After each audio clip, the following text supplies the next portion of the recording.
हूँ, 3 अटेम्प्ट से ऑडिट लगातार दे रहा हूँ। तो ऑडिट लेकिन अभी पढ़ना।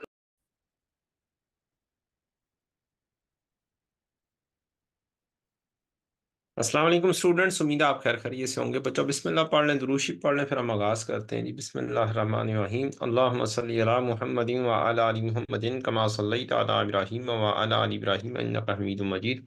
अल्लाहुम्मा बारिक अला मुहम्मदिन व अला आलि मुहम्मदिन कमा बारकता अला इब्राहीम व अला आलि इब्राहीम इन्नका हमीदुम मजीद। रब्बि इश्रह ली सदरी व यस्सिर ली अमरी वहलुल उक़दतम मिन लिसानी यफ़क़हू क़ौली। रब्बि ज़िदनी इल्मा, रब्बि यस्सिर वला तुअस्सिर व तम्मिम बिल खैर। अल्लाहुम्मा इन्नी असअलुका इल्मन नाफ़िअन व अमलन मुतक़ब्बिलन व रिज़्क़न तय्यिबा।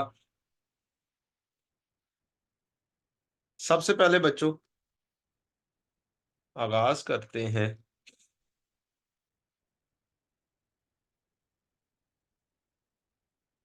आपका फाइनल अकाउंट का सॉफ्टवेयर।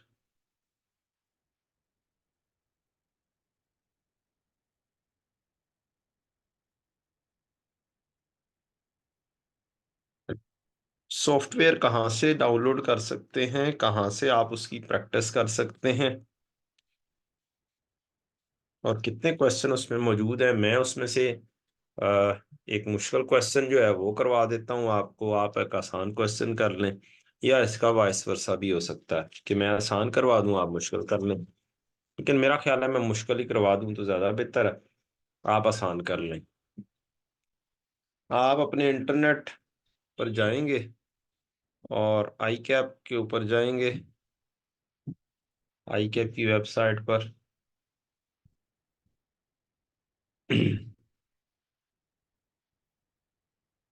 अपना लॉगिन करेंगे।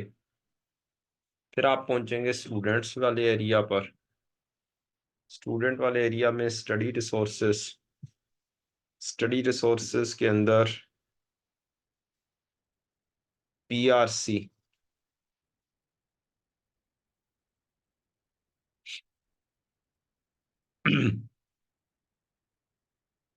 चाहें तो आप कर सकते हैं, साथ साथ भी मैं इसको दोबारा से रिपीट कर देता हूँ।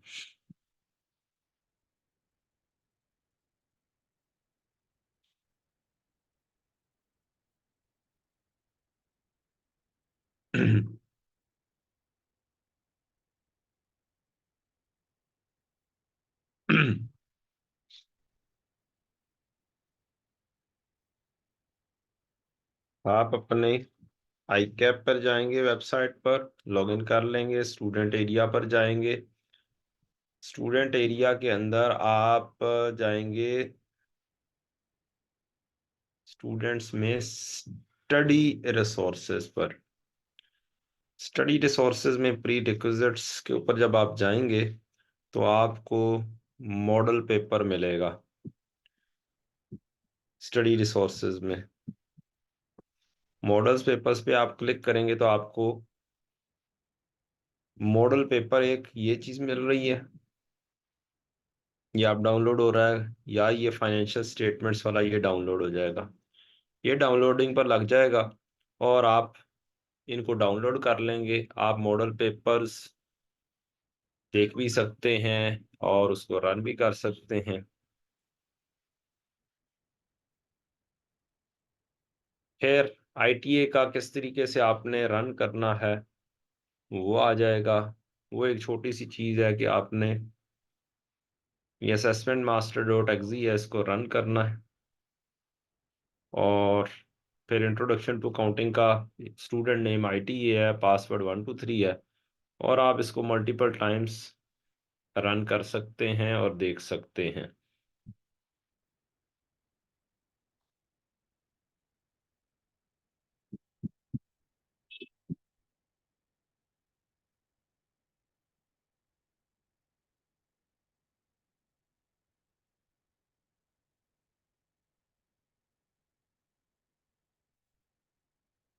स्क्रीन का इशू तो नहीं था, शायद स्क्रीन का इशू था।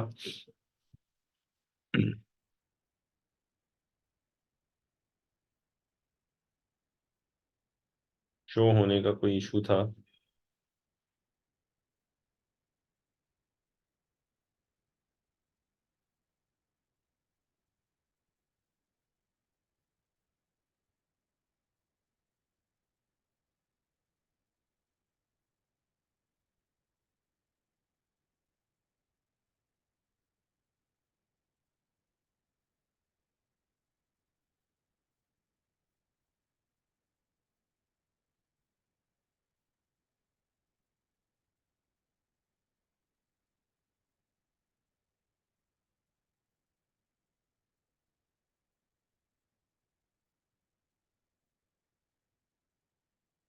और डाउनलोड्स किधर गए?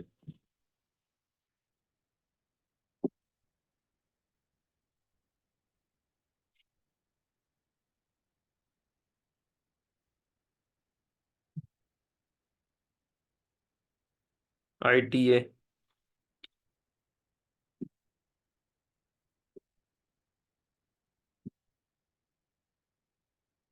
किधर के बच्चे आए थे? फिर कुछ बच्चे गायब हो गए हैं।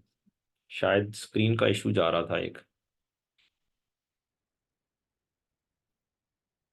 आप लोगों को आवाज आ रही है बच्चों? Can you listen me?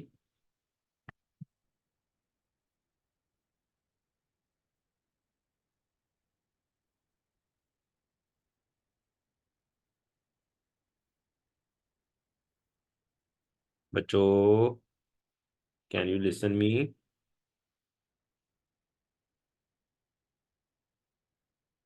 Dawood, आपको आवाज आ रही है? ठीक हो गया।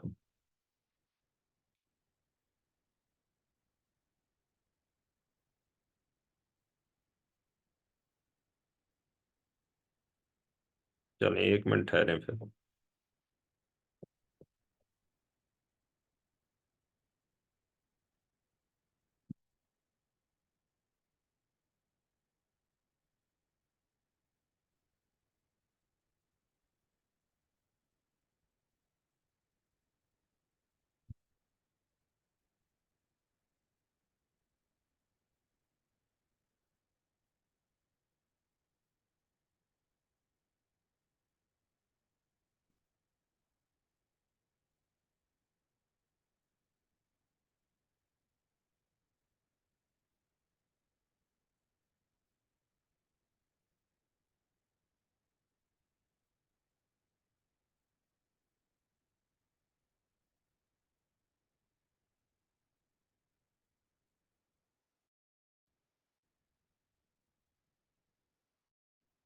ये आज की क्लास के बाद रिकॉर्डिंग दे दूंगा इंशाल्लाह।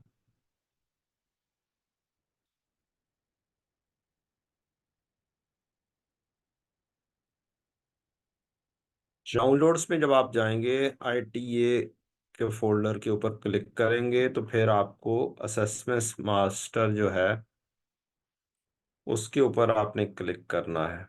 असेसमेंट मास्टर के ऊपर।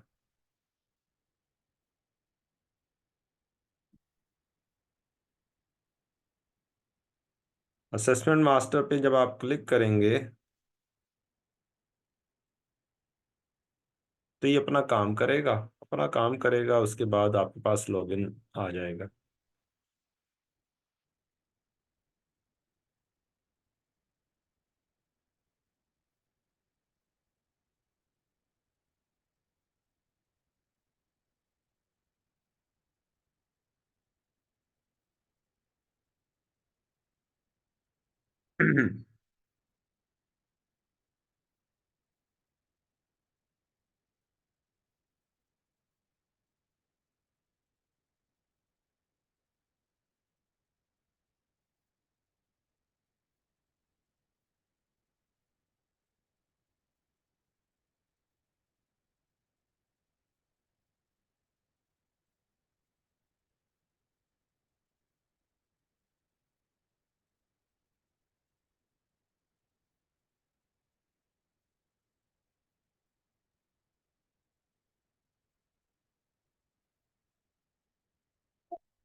जी, तो हमारे पास क्या चीज आ गई? ITA पासवर्ड 1 2 3 लॉगिन हो जाएगा।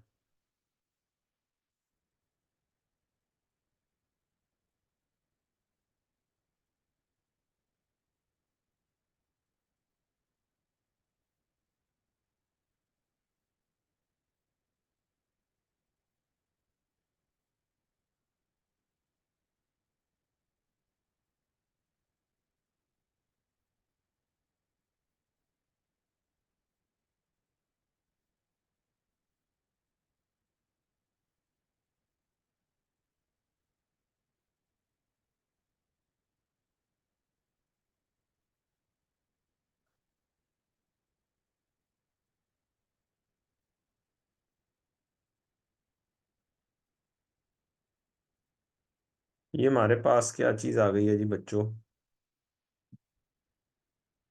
सॉफ्टवेयर आ गया।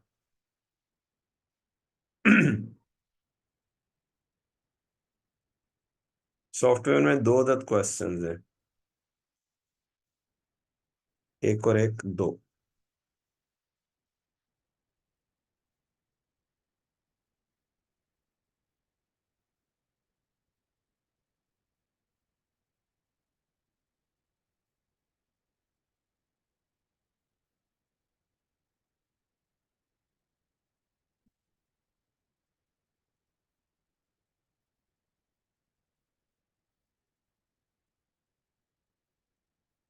यहाँ पर ये पूरा का पूरा सवाल है। इसको इंक्रीज डिक्रीज कर सकते हैं क्योंकि यहाँ पर दो तीन जगह ही है बस। किस तरीके से पेपर करना है, this is the key thing.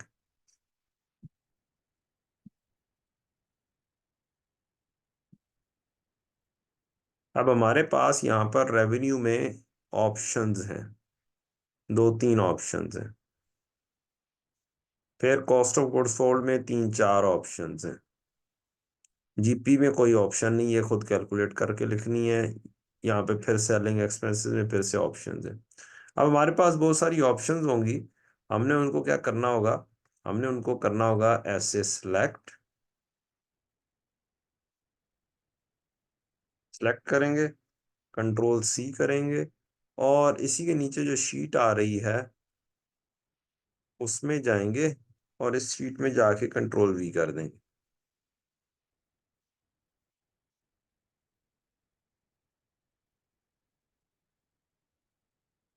Control C,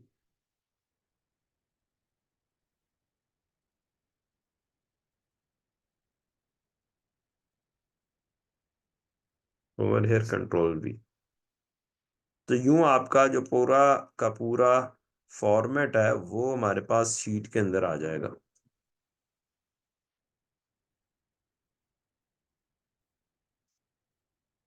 और फिर हम जिस अंदाज में यहाँ पर प्लस माइनस करके लिखा हुआ है, उसी अंदाज में पूरे का पूरा सवाल सॉल्व करेंगे।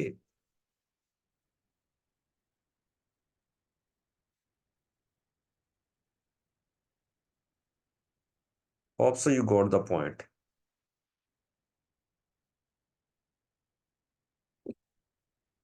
इसको कॉपी पेस्ट क्यों किया? ताकि मेरा टाइम ना लगे लिखने के ऊपर, और मैं सेम एग्जैक्टली सेम चीज़ों के ऊपर ही अ, काम कर रहा हूँ, और मेरा टाइम वेस्ट ना हो।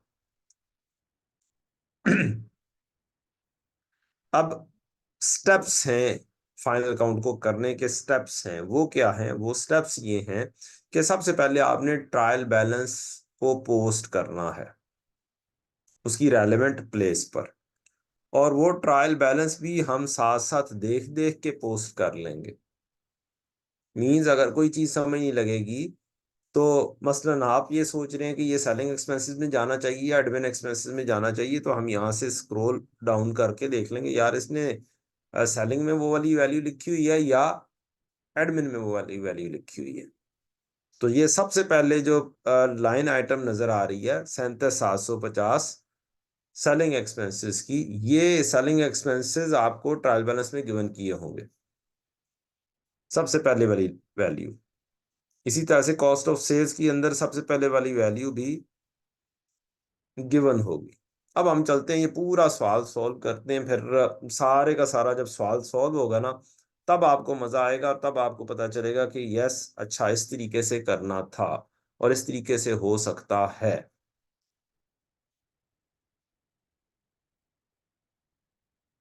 डन हो गया बच्चों?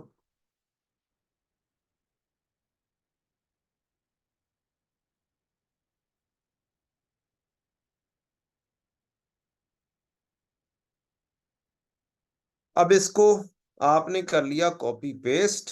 Very important thing, copy pasted.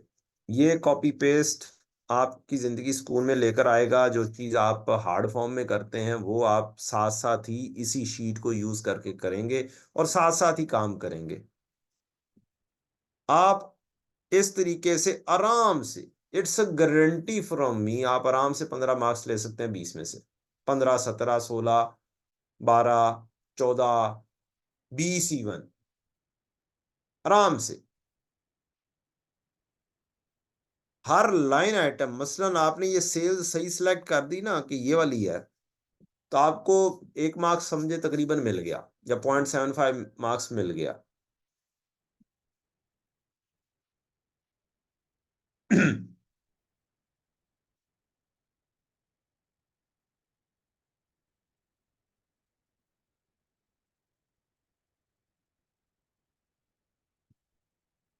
लें जी, अब हम शुरू करते हैं। आपको इस सॉफ्टवेयर से फेमिलियर होना बहुत बहुत ज़रूरी है कि कहाँ पर कैसे-कैसे आप वैल्यूज़ लिख सकते हैं।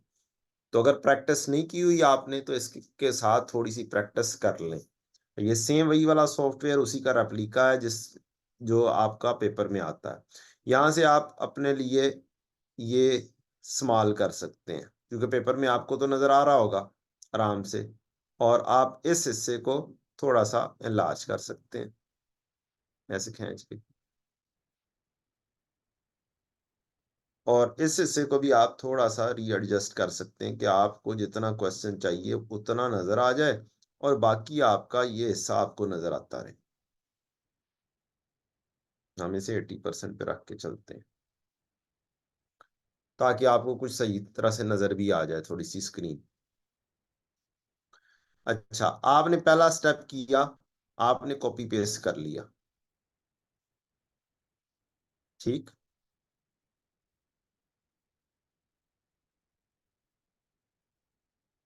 अच्छा,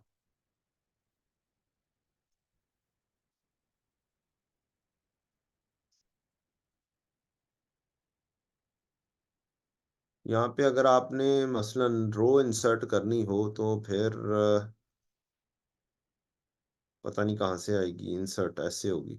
अब एक्सेल की शॉर्टकट कीज़ यहाँ पर नहीं आएँगी। Insert cell, insert sheet row, insert sheet column, insert sheet row, ये अब आ गई। यहाँ पर थोड़ा-सा काम जो है आपको सीखना होगा एक्सेल से रिलेटेड। तो स्टेप 1 क्या है? एक्सेल नहीं है ये, अब एक्सेल से मिलती-जुलती शीट है जिसके अंदर लिमिटेशंस हैं। स्टेप 1 ट्रायल बैलेंस की पोस्टिंग है। ये स्टेप 1 ये लिखा कहाँ पे हुआ है? ये आपकी स्टडी टेक्स्ट में लिखा हुआ है, यही स्टेप्स लिखे हुए हैं। मैं थोड़ी देर बाद जाके आपको वो सारी चीज़ें पढ़ा भी देता हूँ इंशाल्लाह। ये वाला सवाल सॉल्व कर लेंगे, उसके बाद हम पढ़ लेंगे इंशाल्लाह। पहले बहुत इम्पोर्टेंट है आपको ये वाला सारा काम आना, और किस तरीके से आपने मार्क्स अचीव करने हैं। अच्छा जी। तो आप क्या करें, ट्रायल बैलेंस पोस्ट करें। सबसे पहले पीपीई 97,500 है, आप जाएँ और पीपीई में जाके पीपीई की बस एक ही लाइन आ रही है। आप कोई भी एक कॉलम कर लें कि आपने इसके अंदर ट्रायल बैलेंस को पोस्ट करना है। 97,500 आपने पोस्ट कर दिया। फिर इसकी एक्यूमुलेटेड डेप्रिसिएशन। अब मेरे पास एक्यूमुलेटेड डेप्रिसिएशन के लिए कोई लाइन आइटम अलहदा से गिवन नहीं है कि पीपीई में से लेस एक्यूमुलेटेड डेप्रिसिएशन करूँ। इसका मतलब है एक्यूमुलेटेड डेप्रिसिएशन इसी में से ही लेस होनी है। कन्फ्यूजन हो तो आप जाएँ, यहाँ पर जाएँ, जहाँ पर जाएँ, और आपको यहाँ पर पीपीई के अंदर जाएँ तो आपको यहाँ पर कुछ वैल्यूज़ हो सकता है नज़र आ भी जाएँ कि ये लेस की हुई है। फाइनल आउटकम बाद की बात है, पता नहीं डेप्रिसिएशन चार्ज हो चुकी हुई है या अभी होनी है इस क्वेश्चन में। समहाउ यहाँ से गाइडेंस ज़रूर मिल जाती है। अब मैंने 97,500 किया, इसमें से एक्यूमुलेटेड डेप्रिसिएशन को, ओपनिंग या एक्यूमुलेटेड डेप्रिसिएशन को लेस करना है 26,250। तो अब अगर मैं एक्सेल वाला काम करने की कोशिश करूँगा कि F2 प्रेस करके मैं एडिट कर लूँ, तो नहीं होना। यहाँ पर आपको जाना पड़ेगा इसके डाटा के अंदर आएगा फंक्शन, फंक्शन के अंदर आपने जाके -26,250 लिख देना है। फिर इन्वेंट्री है, इन्वेंट्री ओपनिंग है, हमें पता है प्रॉफिट एंड लॉस में ओपनिंग स्टॉक लिखा जाता है, और यहाँ पे हम गए तो हमारे पास सिर्फ सिर्फ क्या आ रहा था, कॉस्ट ऑफ सेल्स आ रहा था।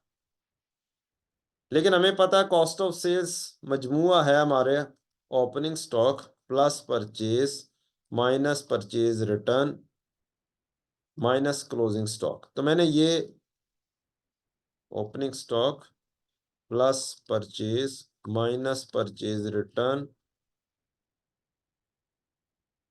माइनस क्लोजिंग स्टॉक, तो मैंने इस तरीके से करके अपनी आसानी के लिए लिख लिया, और मैं लिख ई कॉलम में ट्रायल बैलेंस ले रहा हूं। तो ओपनिंग इन्वेंट्री 102,900, ये मैं यहां पर लिख लूंगा।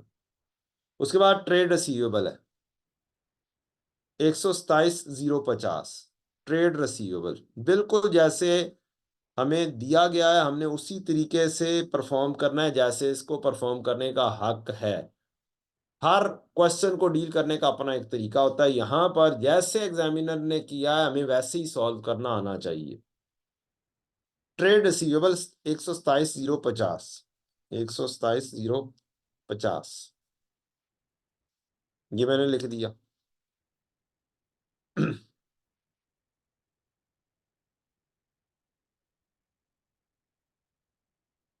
क्वेश्चन इसको रफ पेज पे नहीं कर सकते? बिल्कुल कर सकते हैं, कोई प्रॉब्लम नहीं है, रफ पेज पे भी किया जा सकता है। लेकिन जो टोटलिंग है आपको करने में यहाँ पर अस्सी की जगह पर sum, no problem at all if you want to do that in rough work, but replica बनाएंगे जैसे मैंने दिया हुआ है। सम स्क्रीन के ऊपर दोनों चीजें आ रही हैं आपको आराम से, एक दो इकट्ठे सॉफ्टवेयर चल रहे हैं शायद, आवाज कट हो रही है।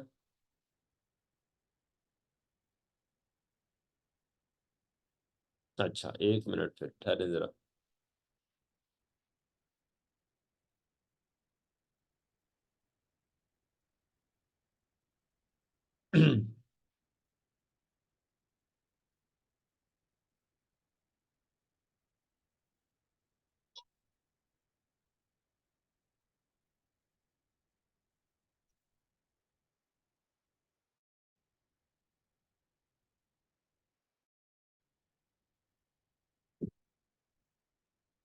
आप बताएं, आवाज बेहतर हुई है?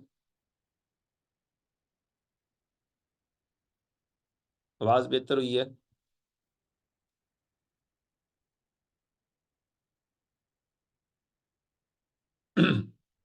Okay, it's okay.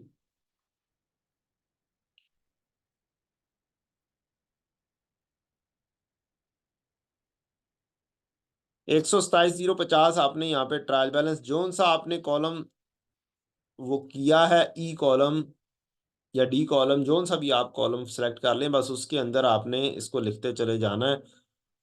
ऐसे लिखेंगे तो आसानी हो जाएगी आपके लिए।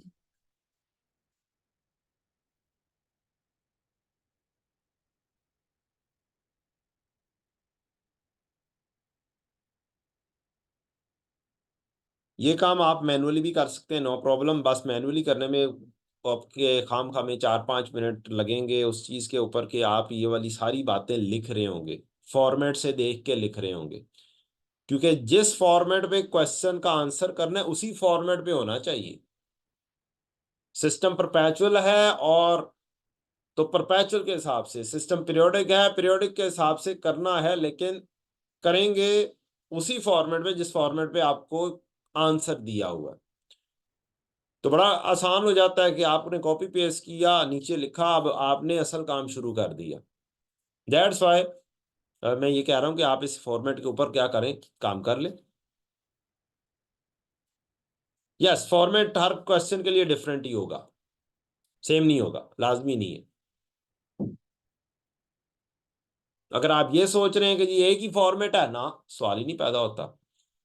कभी एक्सपेंसेस को एडमिन सेलिंग फाइनेंशियल एक्सपेंसेस में बांटा होगा, कभी सिर्फ सिर्फ ऑपरेटिंग एक्सपेंसेस में बांटा होगा कि चलो ऑपरेटिंग एक्सपेंसेस, सारे ऑपरेटिंग एक्सपेंसेस इकट्ठे। It depends. On the question, on the format, zone सा फॉर्मेट उन्होंने सेलेक्ट किया हुआ है उस फॉर्मेट पे काम करना है, उस फॉर्मेट की अंडरस्टैंडिंग होना चाहिए। अब आपको आदत पड़ी हो कि आपने पीपीई में से लेस एक्यूमुलेटेड डेप्रिसिएशन को अलहदा से ही डील करना है और आप टी अकाउंट्स पे टी अकाउंट्स बना रहे हैं, कोई फायदा नहीं उस चीज का, आप मार्क्स अचीव नहीं कर पाएंगे। टी अकाउंट से तो ये वाला सवाल समझ लें कि जी आपसे फिर होना ही नहीं है पेपर के फॉर्मेट पे। आप 10 मार्क्स अचीव कर रहे हैं, बड़ी बात। क्योंकि जैसा फॉर्मेट है, जब तक आप उस फॉर्मेट पे नहीं आएंगे तब तक मार्क्स अचीव करना बड़ा मुश्किल काम है। तो स्टूडेंट्स बहुत सारे हैं जो टी अकाउंट से ये वाला सवाल सोल्व करने की कोशिश कर रहे होते हैं, तो उनसे रिक्वेस्ट है कि वो टी अकाउंट नहीं, जनरल एंड टी बेस के ऊपर आ जाएं और इस तरीके से करें जिस तरीके से मैं करवा रहा हूं। आपके आराम से 15-17 मार्क्स आराम से आ सकते हैं। 12-13 तो कहीं पे गए ही नहीं ना, मींस पासिंग मार्क्स से तो ऊपर तो आराम से आ सकते हैं। और अगर किसी ने अच्छे तरीके से एमसीक्यूज पहले कर लिए या इसके लिए घंटे का टाइम रख लिया, क्योंकि स्टूडेंट्स हैं, एम्पल टाइम होता है, बहुत सारा टाइम होता है, 1 घंटे से भी ज्यादा टाइम इसके क्वेश्चन के लिए हो सकता है बच्चों के पास। तो आराम से ये काम हो सकता है, प्रोवाइडेड आप इस तरीके से चलें जैसे एग्जामिनर ने फॉर्मेट दिया हुआ है, उसी फॉर्मेट पे चले, प्लस माइनस के फॉर्मेट पे। अब अचीव करने मार्क्स ऐसे हैं, वो मैं अभी थोड़ी देर में बताता हूं आपको कैसे मार्क्स अचीव हो जाएंगे और कैसे आपने आसान तरीके से मार्क्स अचीव कर लेने। अल्हम्दुलिल्लाह मेरे बहुत सारे स्टूडेंट्स आराम से फर्स्ट टाइम में 100% पास हुए हैं, तो मैंने इसी तरीके से करवाया है। ये चीज टेंशन वाली बात ही नहीं है, और लाजमी नहीं है कि जी पूरा सवाल सोल्व होगा तो आपको मार्क्स मिलने हैं। आपकी एक लाइन आइटम का 1 मार्क्स तकरीबन है। तो सबसे पहला टारगेट है कि ट्रायल बैलेंस को पोस्ट कर लें आप।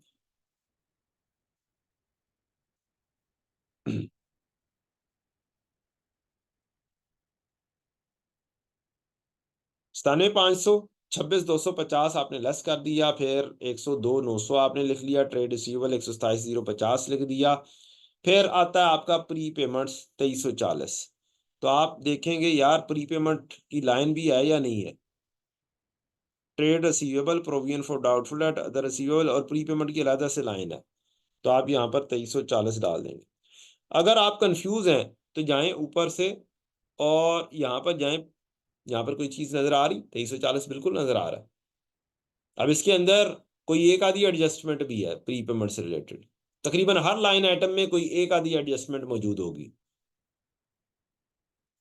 कैश एंड बैंक 14,600 आ रहा है, ट्रायल बैलेंस में लेफ्ट साइड से देख के राइट साइड पे लिखते चले जाएं। Provision for doubtful date 4890, provision for doubtful date receivable में से लेस होती है, इसमें अलहदा से दी हुई है, ये इकट्ठी भी दी हो सकती है, अलहदा से दी हो तो अलहदा से लिखेंगे, अदरवाइज जैसे एक्यूमुलेटेड डेप्रिसिएशन लेस किया उस तरीके से लेस करना पड़ेगा हमें। प्रोविजन फॉर डाउटफुल डेट हमें दी हुई है 4890, 4890।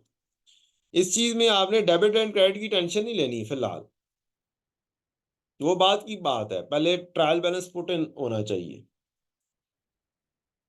कैपिटल है 133,930, कैपिटल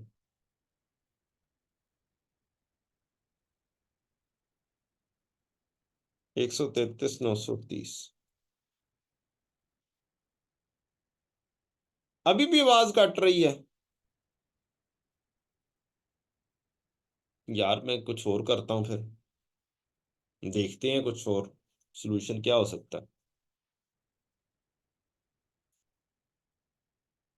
बाकियों को भी आवाज कट कट के आ रही है?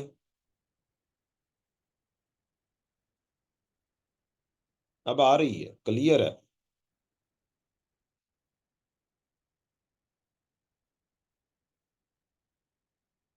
ठीक है। 133 930 कैपिटल भी आपने लिख दिया, फिर आगे ड्राइंग्स है, ड्राइंग्स के लिए अलहदा से कॉलम बना हुआ है। देयर इज अ पॉसिबिलिटी कोई भी कॉलम ना बने, तो सिचुएशन को यहां से ऊपर जो आंसर स्क्रिप्ट है ना उसके मुताबिक लेकर आना है। इसीलिए मैंने कहा था कि ऊपर जो फॉर्मेट है चुप करके नीचे कॉपी पेस्ट हो जाए। आप मैनुअली लिखेंगे, आपका टाइम काफी ज्यादा लगेगा। देयर इज अ पॉसिबिलिटी कि आपका टाइम इस तरीके से ट्रायल बैलेंस पोस्ट करने में ज्यादा लग जाए, नो प्रॉब्लम। जिधर एक्सेल शीट के अंदर हो सकता है आप कंफर्टेबल ना हो, तो अगर आप कंफर्टेबल नहीं है तो ना करें, लेकिन प्रैक्टिस इसी तरीके से करनी है जिस तरीके से यहां पर लाइन आइटम्स दी हुई है। इसीलिए मैंने जो बुक आपको दी है उसके अंदर मैंने पहले क्या किया हुआ है, क्वेश्चन लिखा हुआ है, उसके नीचे फॉर्मेट दिया हुआ है कि इस फॉर्मेट में करना है, और उसके बाद उसका आंसर है, और उसी फॉर्मेट के अंदर फिट हुआ हुआ है।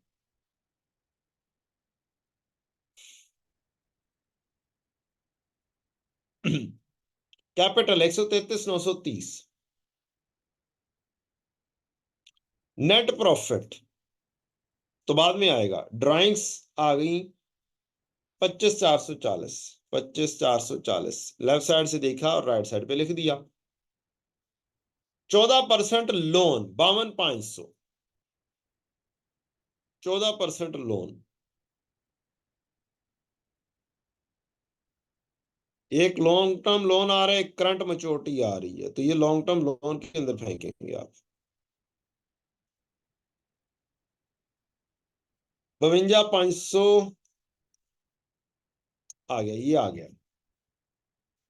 Trade and other payables, trade and other payables 86 220। 86 220। अब ये गलत लिखा गया, या तो दोबारा से लिखो 86 220, या फिर एडिट करो। एडिट करने के लिए यहां पर जाना पड़ेगा, फंक्शन डाटा के अंदर, फंक्शन के अंदर रेवेन्यू 543 300। रेवेन्यू ऊपर है,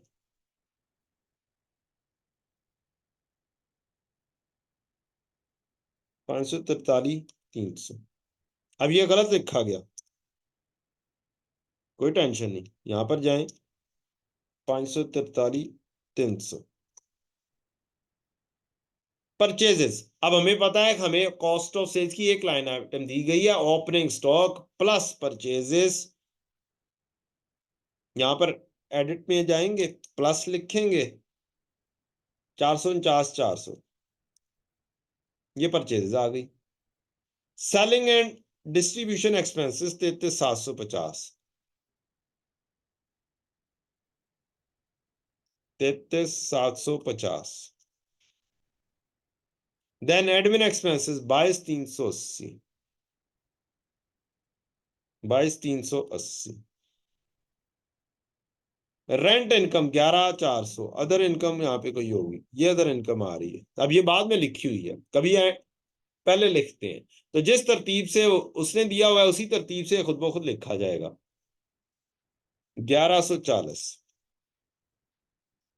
interest on bank draft financial charges में लिखना चाहिए 1350। आपने पहला टारगेट अचीव कर लिया, ट्रायल बैलेंस पोस्ट हो गया।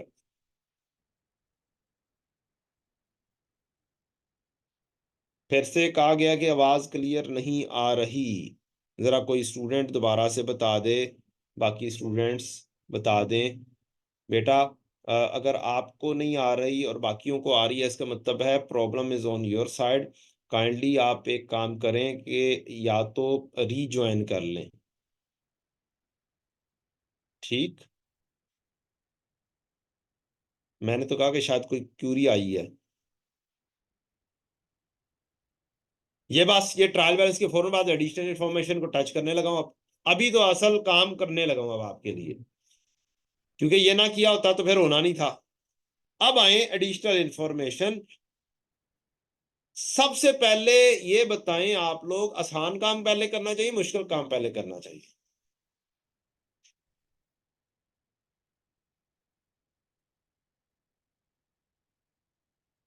आसान काम पहले या मुश्किल काम पहले?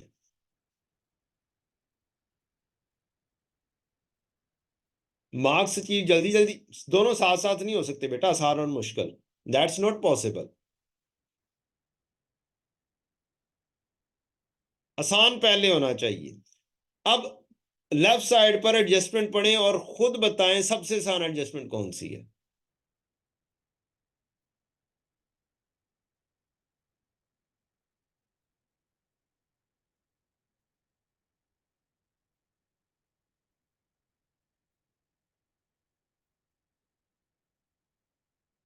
सबसे आसान एडजस्टमेंट कौन सी है, लेफ्ट साइड से पढ़ें और बताएं। कहते हैं तो मैं लार्ज कर देता हूं।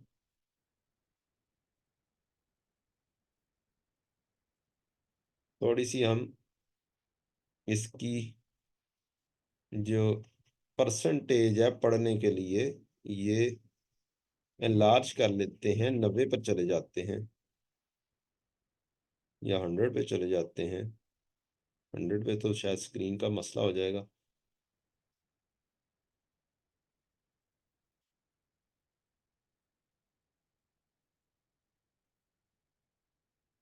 फिट पेज सर 5 और 6।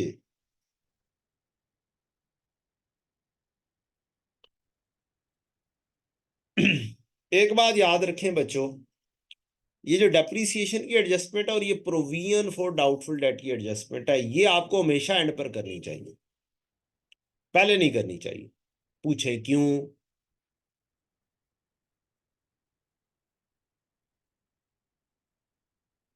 हाँ, वो इसलिए कि क्या ऐसा पॉसिबल है कि किसी और एडजस्टमेंट में कोई एडिशन का कोई कहानी हो पीपीई की, और क्या ऐसा पॉसिबल है कि आपके रिसीवेबल फाइनल ही ना हो, कोई और रिसीवेबल की एंट्रीज हो जो अभी होना बाकी हो, कोई सेल बुक नहीं की, कोई डिस्काउंट बुक नहीं किया, कोई बैड डेट करने वाले हैं। तो जब ये चीज पॉसिबल है तो जेन में बिठा लें, प्रोविजन डिपेंडेंट है रिसीवेबल के, और डेप्रीसिएशन डिपेंडेंट है प्रॉपर्टी प्लांट एंड इक्विपमेंट के। तो ये दोनों डिपेंडेंट जो चीजें हैं, इनको पहले इनकी इंडिपेंडेंट चीजें पूरी होनी चाहिए।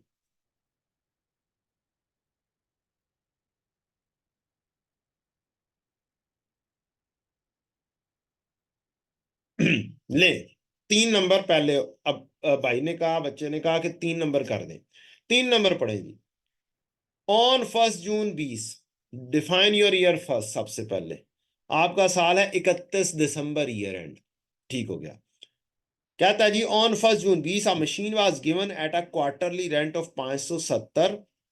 अब रुपीज 1000 में ऊपर डाटा रुपीज 1000 में है और नीचे रुपीज में है, तो ये हमेशा ध्यान में रखें, आपको 2 यूनिट ऑफ मेजरमेंट में डाटा दिया जाएगा। Eight a quarterly rent of 570 receivable in arrear. Arrear का मतलब बाद में मिलने हैं। तो अब आप इस एडजस्टमेंट को अपने रफ पेज के ऊपर क्या करें, डील करें। रफ पेज मेरा है ये। 1 जून 20 को 570, 570 receivable in arrear, a machine was given at a quarterly rent, और पैसे बाद में आने हैं। क्वार्टरली रेंट 570 है। ठीक है जी। अब बन जाएगा। अब आप टाइमलाइन बना दें, अपना ईयर डिफाइन कर लें, 1 जनवरी 20 से 31 दिसंबर 20। आप अपना रफ वर्क करें, और 1 जून को रेंट पर दिया गया, इसका मतलब है जून जुलाई अगस्त का एक रेंट। एरियर मींस बाद में मिलेंगे। यहां पर एक 570 मिल गया। फिर जून जुलाई अगस्त सितंबर अक्टूबर नवंबर, यहां पर भी मिल गया 570। अब इसका मतलब क्या है कि दिसंबर का रेंट जो है ये अभी नहीं आया है, और एरियर मींस बाद में, इसका मतलब है आपकी इनकम की एंट्री होनी चाहिए, रिसीवेबल डेबिट और इनकम क्रेडिट। और सिर्फ एक महीने की एंट्री होनी चाहिए। 570 को तकसीम 3 करें और मुझे आंसर बताएं कितना बनता है।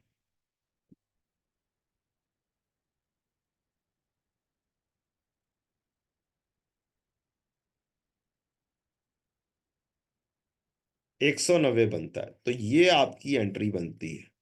अब इसमें दो अकाउंट हिट हो रहे हैं जो कि अभी एंट्री पास नहीं हुई। एक पैसे रेंटल इनकम लेने वाली है, रसीवेबल है। अब आप जाएंगे सॉफ्टवेयर में और सॉफ्टवेयर को कहेंगे सॉफ्टवेयर सॉफ्टवेयर आ जाओ जरा इनकम को डील करो। क्या करो? आप अदर इनकम में भागे हुए जाएंगे और देखेंगे जनाब अदर इनकम में क्या 190 की एडजस्टमेंट मौजूद है। 1140 आपने अदर इनकम लिखी थी। आप यही वाली चीज, अच्छा अब डील करना कैसे है वो भी सुन लें। आपकी डेबिट नेचर होती है, किसी अकाउंट की क्रेडिट नेचर होती है। नेचर डेबिट आ गई। जर्नल एंट्री में वो वाला अकाउंट या तो डेबिट होगा या वो क्रेडिट होगा। तो अगर वो वाला अकाउंट डेबिट हो रहा होगा तो ऐड कर लेंगे इस डेबिट नेचर में, और अगर अकाउंट क्रेडिट हो रहा होगा तो उसे लेस कर देंगे। और अगर लेजर क्रेडिट नेचर का होगा तो उसमें ऐड होगा क्रेडिट, और उसमें डेबिट होगा तो वो लेस होगा। ये लॉजिक है सारी। इसकी बेसिस के ऊपर प्लस माइनस में सारी कहानी खत्म हो जाती है। एंट्री बस आनी चाहिए आप। Adjusting entry, year and adjustment इसको बोलते हैं। और मैं क्लास के बाद यानी कि ये वाला काम करने के बाद, ये वाला क्वेश्चन करवाने के बाद, आज या कल इंशाल्लाह आपकी तकरीबन 70-80% जो एडजस्टमेंट्स है ना वो रिवाइज करवा दूंगा आपको दोबारा से। वैसे तो वही पूरी की पूरी आपको आनी चाहिए। मैंने लिखी हुई है इकट्ठी, मेरी बुक के अंदर भी मौजूद है। जो बुक मैंने शेयर की हुई है आप लोगों के साथ, उसमें भी फाइनल अकाउंट के चैप्टर में जाएंगे, वहां पे ईयर एंड एडजस्टमेंट्स की 2 पेजेस हैं। अब रिसीवेबल की नेचर क्या है? डेबिट है। इसका मतलब है ये डेबिट में डेबिट हो रहा है तो ये ऐड हो जाएगा। और इनकम की नेचर क्रेडिट है और इसकी नेचर क्रेडिट होने की वजह से क्रेडिट में क्रेडिट ऐड हो जाएगा। बात समझ लग गई बच्चों? अब आपने 2 मार्क्स तकरीबन या 1.5 मार्क्स तकरीबन ले लेना है। कम से कम 1 मार्क्स के नजदीक तो इस एडजस्टमेंट के मार्क्स आपके अचीव हो गए समझे। कैसे? हमने वेट नहीं करना पूरा सवाल करने का। हमने इस लाइन आइटम को आना है और फिल कर देना है। अदर इनकम मैंने फिल कर दी है। अदर इनकम में अगर आप ओपन करें तो आपको एक 11,440 जो ट्रायल बैलेंस वाला है वो नजर आ रहा है। फिर आपको 190 जो आपने वर्किंग की है 7 दिसंबर का वो नजर आ रहा है। फिर आगे उसने 11,440 में से 570 लेस किया, एक ये ऑप्शन दी हुई है। फिर 11,440 में 570 दिया हुआ है, ये भी उसी एडजस्टमेंट से रिलेट कर रहा है, प्लस किया हुआ है। फिर 11,440 में उसने 2 महीने का ऐड किया हुआ है। 190 × 2 आपको पता है ये ठीक है। आपने इसको सिलेक्ट कर दिया। जो ही आपने सिलेक्ट किया ये अब आपका कम से कम 0.75 मार्क्स की ओर हो गया।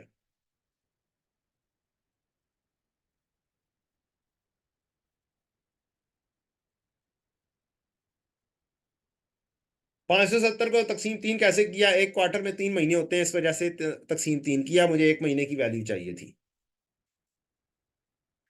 एक्रूअल प्रीपेमेंट को डील करने का तरीका कार यही है कि आपने क्या करना है, टाइमलाइन बनानी है। 2 दिन पहले का लेक्चर है या 3 दिन पहले का लेक्चर है वो ले लें, एक्रूअल प्रीपेमेंट पूरा डील हुआ हुआ है। अब एक लाइन आइटम ये हुई, दूसरी लाइन आइटम क्या थी? रिसीवेबल। ये वाले यहां पर भी आपने अपने पेज पर, रफ पेज जिसके ऊपर काम कर रहे हैं, या ये एक्सेल वाली ये जो शीट है इसमें भी लिखना है। डाटा में गए यहां पर और यहां पर आपने प्लस किया 190। क्यों करना है? कुछ आपकी आइटम्स ये वाली जैसे नेट प्रॉफिट है, टोटल लगाने वाली, ये भी बाद में लगानी है। ऑपरेटिंग प्रॉफिट निकालना है, जीपी निकालना है, तो हमने ये शीट के ऊपर काम किया होगा तो हमें टोटलिंग करने में भी मसला नहीं होना, ठा करके टोटलिंग हो जाएगी। जस्ट हमने इसके स्टार्ट पर इक्वल लगाना होगा और कहानी खत्म हो जाएगी।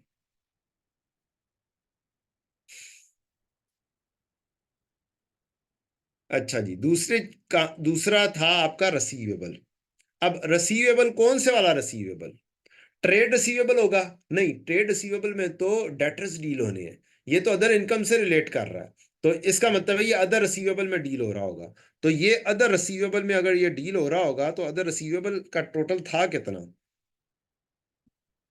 अदर रिसीवेबल हमने लिखे ही नहीं हुए। अदर रिसीवेबल चेक करना चाहिए। 720 जमा 190, 720 ट्रायल बैलेंस से नहीं देख के कहीं पे लिखा? ट्रायल बैलेंस में अदर रिसीवेबल 720 आ रहा है, नहीं लिखा हमने। या लिखा था तो डिलीट हो गया, या मिसिंग हो गया, ये भी लिखा गया। अब 720 में हमें पता है 190 ने क्या होना है, कम से कम यहां तक तो कंफर्म है। नहीं कंफर्म हो रहा तो यहां से एंटर करो यार, यहां पे कोई 190 आ रहा है?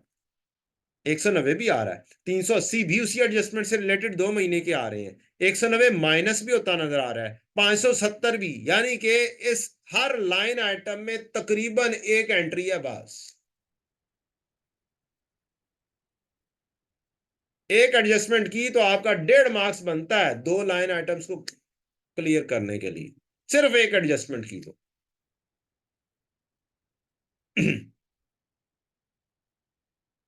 अब आपने 720, आपने कहा क्रेडिट में क्रेडिट ऐड होता है, ले जी 1.5 मार्क्स आपका हो चुका हुआ है एक एडजस्टमेंट करने से। नेक्स्ट कौन सी एडजस्टमेंट करनी है 3 के बाद? अच्छा, ये आपने 3 नंबर कर ली, 720 में यहां पर भी तो लिखो ना, जमा 190। टोटल भी लिखना है तो यहाँ पे टोटल भी लिख दो, 910 ऊपर आ रहा है, टोटल करने की जरूरत भी नहीं है। जी के अंदर टोटल हो रहा है।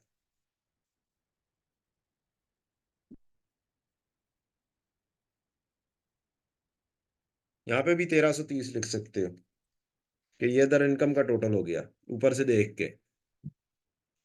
अच्छा जी, नेक्स्ट क्या चीज है जी? Adjustment number 2। 2 नंबर एडजस्टमेंट कहता है प्री पेमेंट में शामिल है fire insurance premium of 1800 for sale office. The annual policy is valid up to 31 May 21। Prepayment में शामिल है एक फायर इंश्योरेंस पॉलिसी का 1800। प्री पेमेंट्स कितनी लिखी हुई है हमने? 2340। 2340 में 1800 शामिल है। ठीक है जी। पॉलिसी वैलिड है 31 मई 21 तक। लो जी, आपने कहा आपका ईयर ये है 31 दिसंबर 20। इस प्रीपेमेंट में शामिल है एक अदद 1800 रुपया जिसकी पॉलिसी चलनी है 31/5/21 तक। इसका मतलब है कि अगले साल से रिलेटेड चीजें कितने महीने हुए? जनवरी, फरवरी, मार्च, अप्रैल, मई। तो वो तो उस हद तक तो ठीक है, लेकिन जो 5 महीने इधर अगले साल के हैं ये प्रीपेमेंट है ना यहाँ पे खड़े होकर, जो इस साल से रिलेटेड हैं वो तो नहीं है। 7 महीने यहां पर रहे, 5 महीने यहां पर हैं। अगले साल की पेमेंट को प्रीपेमेंट बोलते हैं। हमने यहां पर पेमेंट की तो एक्सपेंस में लिखने की बजाय कहां पे लिख दिया? प्रीपेमेंट में लिख दिया। इसका मतलब ये है इस लाइन आइटम का।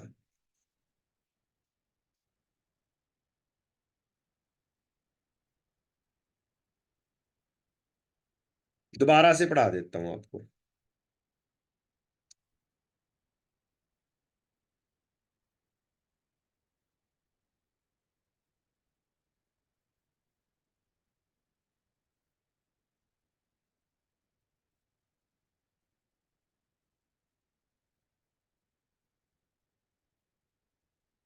हम्म।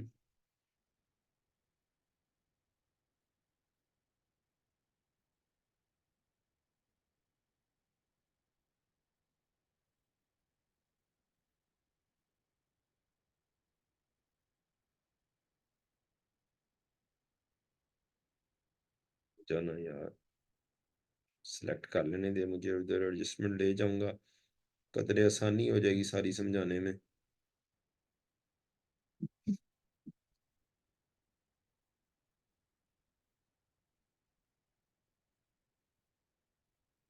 लें जी। सर कौन सा पॉइंट करवा रहे हैं अब? यहाँ से हाईलाइट भी हो जाएगा पॉइंट। ले आया हूं मैं इधर। प्री पेमेंट में शामिल है फ्री फायर इंश्योरेंस प्रीमियम 1800 रुपया for sale office. The annual policy is valid up to 31 में। अब एनुअल पॉलिसी थी, उसमें fire insurance premium, premium mean जो आपने पेमेंट की हुई है, 1800 की पेमेंट की हुई है आपने 12 महीने की। एक महीने की कितनी बनती है? 150। अगर एक महीने की 150 बनती है तो 7 महीने तो मेरे क्या हैं, एक्सपेंस के हैं, और 5 महीने मेरे बच जाते हैं प्रीपेड के। अब स्टूडेंट क्या करता है, ऐसे अकाउंट बनाता है, प्रीपेड 1800 रुपये, नहीं 2340। अब पता नहीं कौन कौन सी साइंसें लगाता है, और वहां से एक्सपेंस बनाने की कोशिश करता है, कोई चीज बनती है नहीं बनती है, कहानी गड़बड़ हो जाती है। तो आपने बड़े तरीके से चलना है। 7 महीने आपके एक्सपेंस के बनते हैं, प्रीपेमेंट 5 के बनते हैं, लेकिन अब वैल्यू सारी की सारी 1800 में पड़ी हुई है प्रीपेड में। तो इसका तरीकाकार होता है, जिस जगह पर गलत मौजूद है वहां से निकाल दो।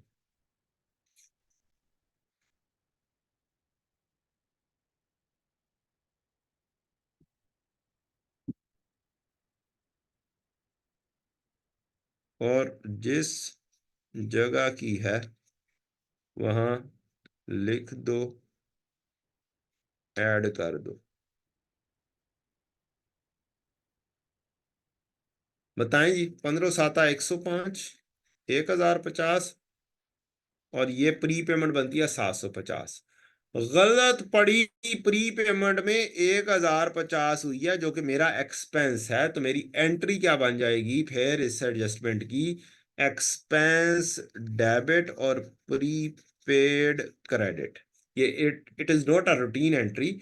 आप ये समझ लें कि हमने इस साल में पेमेंट की और कहा कि यार ये पॉलिसी तो अगले साल तक जा रही है, तो सारे का सारा उठा के किस में लिख दो, प्री पेमेंट में लिख दो। हालांकि उसमें से 7 महीने हमारे साल के एक्सपेंस थे। नॉर्मली इसके उलट होता है कि जब भी एक्स पेमेंट होती है तो हम लिख देते हैं एक्सपेंस में, तो फिर एक रूटीन की एंट्री प्री पे डेबिट और एक्सपेंस क्रेडिट वाली होती है।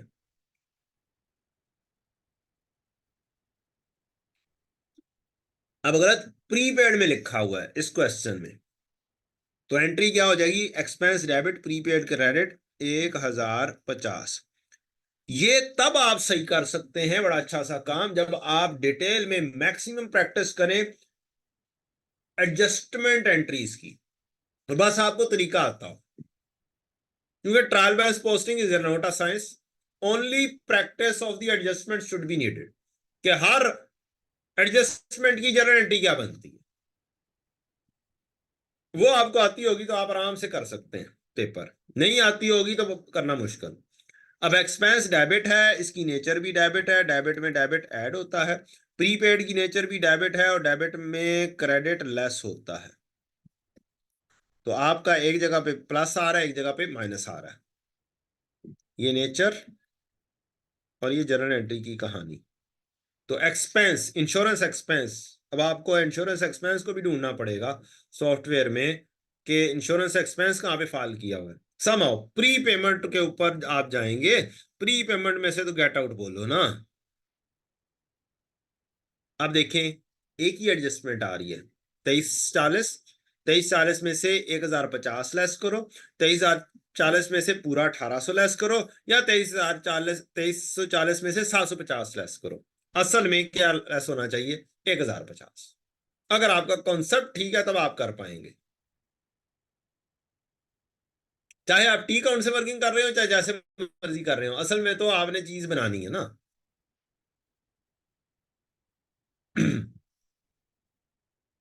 तो 2340 में से 1050 लेस हो रहा है, you are confident about that? आपकी एक लाइन आइटम ठीक हो गई। अब इसका दूसरा काम करना है कि आपने सॉफ्टवेयर में ये नीचे 1050 यहां पर भी प्री पेमेंट में लिख दिया। अब एक्सपेंस ढूंढना है कि कौन से एक्सपेंस में लिखा होगा ये।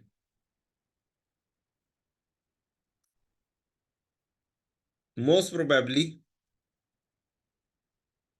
ये एडमिनिस्ट्रेटिव एक्सपेंस में लिखा होगा या सेलिंग में लिखा होगा। दोबारा से पढ़ते हैं। Prepayment includes fire insurance premium for sale office. Sale office का मतलब है सेलिंग में लिखा होगा, और सेलिंग में लिखा जाना चाहिए है। तो आप जाएंगे और 33,750 में 750 ऐड कर देंगे, या 1050 ऐड कर देंगे, 1050 ऐड कर देंगे।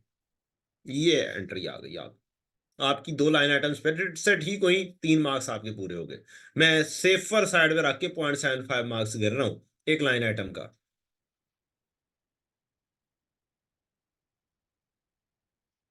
प्लस 1050। बात समझ लगी है बच्चों? मार्क्स कैसे लिए जाते हैं? मार्क्स ऐसे लिए जाएंगे।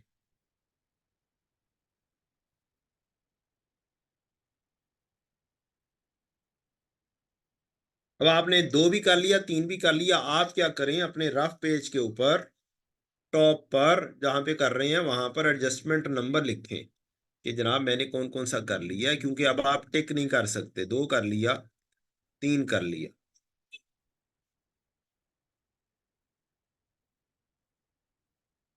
फिर उसके बाद एडजस्टमेंट कौन सी की, जो आसान एडजस्टमेंट लगे आपको।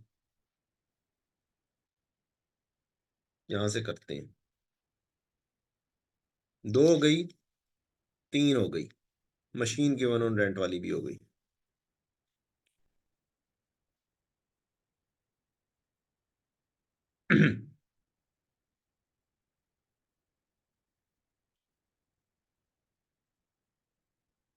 बड़ा आसान सी एडजस्टमेंट है ये वाली। 7 नंबर, बैड डेट वगैरह की entries.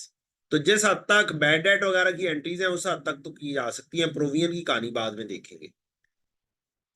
It is decided that receivable of 1200 should be return of. एक एंट्री इसका मतलब है आपने बनाई 7 नंबर एडजस्टमेंट की। अब मैं भी इधर लिखने लगा हूं एंट्रीज। बैड डेट डेबिट और debtor credit 1200। And that the allowance for doubtful debt should be decreased to 4500। अब अलाउंस गिर जाना है 4500।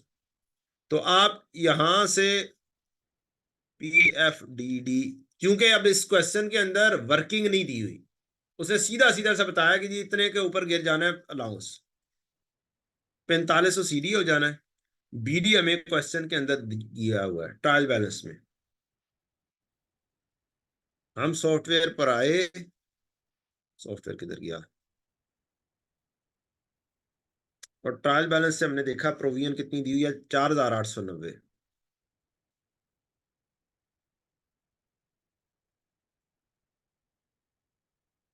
हमने प्रोविजन करनी बाद में थी, लेकिन ये चूंकि बड़ी आसान सी एडजस्टमेंट आ गई, हमने वर्किंग बनाई थी इसकी। 4,890 से 4500 पे गिराने से कितनी की एंट्री करनी पड़ेगी? 390 यहां पर डेबिट करना पड़ेगा। तो PFDD डेबिट और बैड डेट एक्सपेंस क्रेडिट। तो दूसरी एंट्री बन गई PFDD डेबिट और bad debt expense credit 390। Bad and doubtful debt expense should be included in admin expense. ये भी बता दिया एडमिन में शामिल होने चाहिए। डन हो गया जी। दोनों एंट्रीज एडमिन एक्सपेंसेस को हिट करेंगी, इसका मतलब है ये भी एडमिन में जाएगा और ये भी एडमिन में जाएगा। अब हमें जाकर देखना पड़ेगा कि डेटर्स में से 4500 लेस हो रहा है या 4890 और 390 की कोई कहानी हो रही है। तो वो भी देखते हैं हम कि क्या कैसे कहानी है, डेटर्स के अंदर मेंशन किस तरीके से हुआ है। वो सॉफ्टवेयर के ऊपर डिपेंड करता है कि सॉफ्टवेयर में प्रेजेंटेशन कैसे हुई हुई है। एडमिन एक्सपेंसेस, एक तो एडमिन एक्सपेंसेस में ओपनिंग आ रहा था 23,380। अब आप गौर से देखें, दो एडजस्टमेंट ही है। 1200, 390, 1200, 4500, 4500 जमा 1200, 390। अब इन तीनों में से आपने सिलेक्ट करनी है सबसे पहले सोच के, एक ही एडजस्टमेंट से रिलेटेड आ रहे हैं एडमिन एक्सपेंसेस। तो हम एंट्री 22,380 एडमिन आ रहे थे। मैं यहां पे समझा देता हूं, आराम से समझ लग जाएगी। एडमिन 22,380 आ रहे थे और एडमिन की नेचर डेबिट है। बैड डेट एक्सपेंस डेबिट हुए, डेबिट में डेबिट ऐड होता है 1200। बैड डेट एक्सपेंस क्रेडिट हुए, डेबिट में क्रेडिट लेस होता है 390। ले जनाब, एडमिन एक्सपेंसेस की कहानी तो पूरी होगी। 1200 जमा करना है, 390 लेस करना है। आप गए, आपने कहा 22,380 में 1200 जमा कर दो, 390 लेस कर दो, ये लो जनाब 23,190। यहां पर भी जाएंगे और प्लस 1200 माइनस 390, टोटल भी हो गया। टोटल हम जी कॉलम में शायद लिख रहे हैं, तो जी कॉलम में 23,190 ये भी हमने लिख दिया। सेलिंग एक्सपेंसेस भी ऊपर फाइनल हो चुके हुए हैं 34,800, ये भी हमने लिख दिया। अब एडमिन एक्सपेंसेस जो ही मैंने लाइन आइटम सेलेक्ट की, मेरे मार्क्स अचीव हो चुके हैं। दूसरी लाइन आइटम्स डेटर की है, ट्रेड रिसीवेबल की। ट्रेड रिसीवेबल मेरे आ कितने रहे थे पहले से? 127,050 आ रहे थे, 127,050 आ रहे थे। अब मुझे इसमें से देखना है कि मुझे ट्रेड रिसीवेबल में क्या एडजस्टमेंट करनी है। डेटर क्रेडिट हुए हैं और डेबिट में से क्रेडिट लेस होता है, इसका मतलब है 1200 मुझे लेस करनी है। आप सॉफ्टवेयर में गए और आपने कहा 1200 लेस होने वाली एडजस्टमेंट, एक 3300 भी लेस हो रहा है, एक 1200 भी लेस हो रहा है। तो आपको ये शक हो गया कि यार कोई और एडजस्टमेंट भी है। फिलहाल यहां तक बात बनी। 3300 देख के आपको यह अंदाजा होगा कि यार इसमें कोई और एडजस्टमेंट भी पॉसिबल हो सकती है और नहीं भी हो सकती।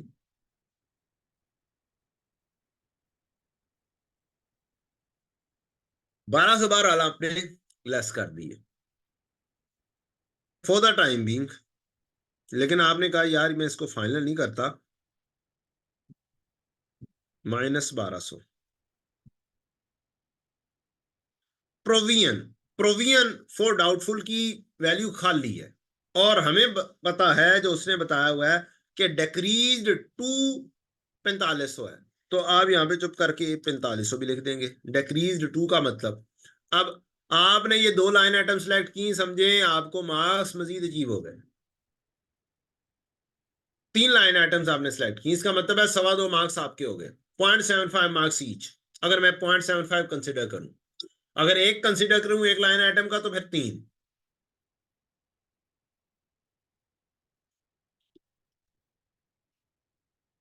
अब जैसे जैसे आपकी लाइन आइटम्स अचीव हो रही हैं, बढ़ रही हैं, आपके मार्क्स आपको अचीव होते चले जा रहे हैं।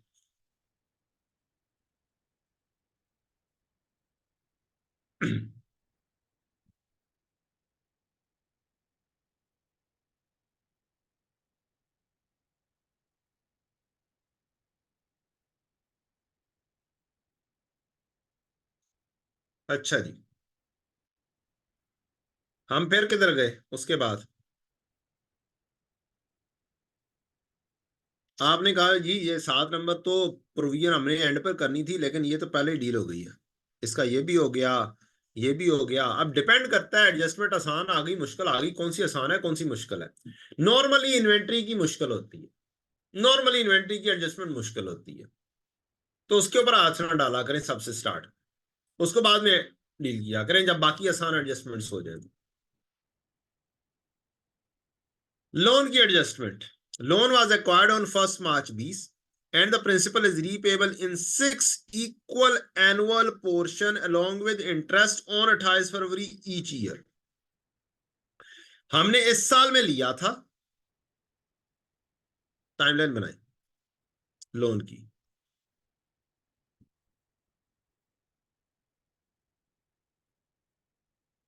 लोन लिया कितना था हमने, पता नहीं कितना था, सॉफ्टवेयर पे जाते हैं। लोन लोन कितना लिया था हमने, 14% लोन है। 14% का मतलब है कि इंटरेस्ट 14% है, और 52,500 का था। किधर गया लोन?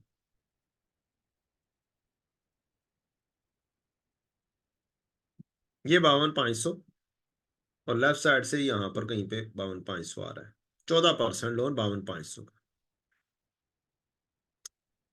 14%, 52,500।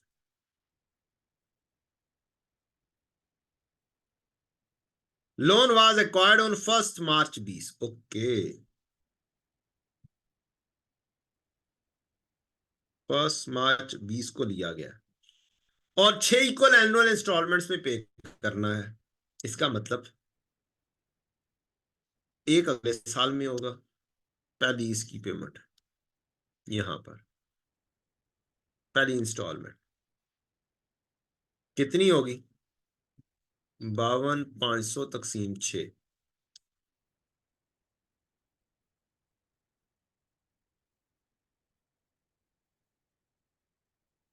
ये बनेगी 87,500, 87,500, 87,50, 8,750। डन हो गया जी। इसका मतलब है अगले साल 8,750 पे करना है, तो ये करंट लायबिलिटी हो गई, बाकी नॉन करंट आएगी।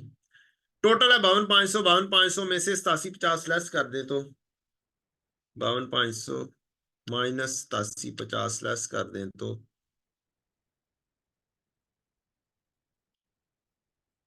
43,750। नॉन करंट लायबिलिटी हो जाएगी 83,750। ले जना, टोटल लायबिलिटी हमने ली, उसके अंदर से दो हिस्से कर दिए। अभी इंटरेस्ट की वर्किंग नहीं हुई। इंटरेस्ट 14% है, इसका मतलब है इंटरेस्ट भी साथ ही पे करना होता है। उसने ये कहा हमें, वेयर इज द इंटरेस्ट, कहता है 1 मार्च पे लिया, principal is payable in 6 equal annual portion along with interest, along with interest on 28 February each year. Interest भी 28 फरवरी को पे करना है।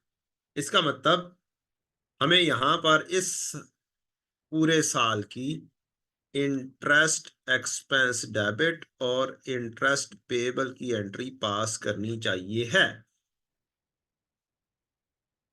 52,500 into 14%, I is equal to PRT। PRT 1 मार्च 10/12, मार्च अप्रैल मई जून जुलाई अगस्त सितंबर अक्टूबर नवंबर दिसंबर, मेरा साल एंड 31 दिसंबर है। अगर यही एंड जून होता तो फिर मार्च अप्रैल मई जून 4 महीने होने थे। 52,500 जरा 14% इंटू 0.14 इंटू 10 तकसीम 12, 6125, 6125। ले जी, अब हमारी 3-4 लाइन आइटम्स इस एक एडजस्टमेंट से डील होने लगी। मेरा शॉर्ट टर्म लोन 87,50 बन जाएगा current liability. Non current liability मेरी पता नहीं किधर गई। 52,500 में से 87,50 लेस कर दे तो 52,500 माइनस 87,50, 43 समथिंग था। 43,750 शायद होगा। हाँ, 43,750, मैंने गलती से 48 लिख दिया। 43,750। अब आप सॉफ्टवेयर में गए, आपने कहा अच्छा, तो लॉन्ग टर्म लोन कितना शो हो रहा है जी? क्या 52,500 में से 43,750 शो हो रहा है? आपने कहा हाँ, 87,50 बस लेस करना है, जो नॉन करंट है 43,750 है। ये लिख दिया आपने, एक लाइन आइटम ये हो गई। Current portion of long term loan 87,50, ये आ गया। फिर इंटरेस्ट पेएबल 6,125, ये आ गया। फिर फाइनेंस एक्सपेंसेस के अंदर आप जाएंगे और फाइनेंशियल चार्जेस। अब फाइनेंशियल चार्जेस देखेंगे हैं कितने।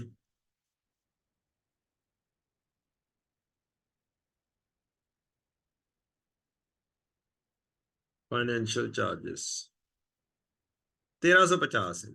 1350 में वो वाली एंट्री हम 1625 की ऐड कर देंगे। 1350 जमा 7350 जमा 6125 जमा 8750। तो ये गलत वर्किंग के हिसाब से एक ही एडजस्टमेंट की कहानी आ रही है। तो जमा 6125 ये हो गया, और ये टोटल भी बन गया हमारा 7475। 7475। अब आपकी चार लाइन आइटम्स इकट्ठी डील हुई हैं, चार या पांच। चार लाइन आइटम्स का मतलब क्या है? अगर 0.75 मार्क्स लिए जाए तो 3 मार्क्स एक एडजस्टमेंट के। फाइनेंशियल चार्जेस डील हो गए। फिर आपकी लाइबिलिटी साइड में लॉन्ग टर्म लोन डील हो गया।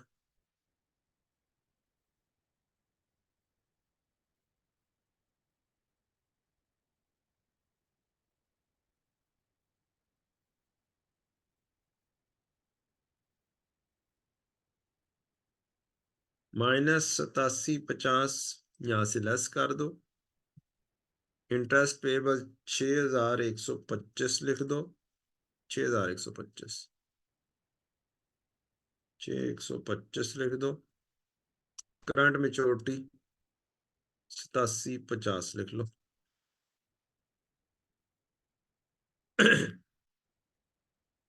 इतनी चीजें आपने डील कर दी। अब आपने एडजस्टमेंट नंबर 2 डील कर ली, 3 डील कर ली, 4 डील कर ली, 7 डील कर ली, एक 5 है। अब आपको पता चल गया यार पीपीई में लगता है कि जी कोई खास काम नहीं है, सिर्फ सिर्फ इन्वेंटरी की एडजस्टमेंट पढ़ लें कि उसके अंदर पीपीई की कहानी लग रही हो सकता है हो पीपी डेबिट इन्वेंटरी क्रेडिट या इन्वेंटरी डेबिट पीपी क्रेडिट, कोई इस तरीके की कहानी आ रही हो। या फिर अभी दो तीन एडजस्टमेंट जो हैं इन्वेंटरी से पहले वो डील कर जाए। आसान काम पहले करना है, मुश्किल काम इन्वेंटरी नहीं होता ना, सही दो लाइन आइटम्स जाएंगी। या फिर उसके अंदर तुक्के वाली लाइन लगा दीजिएगा।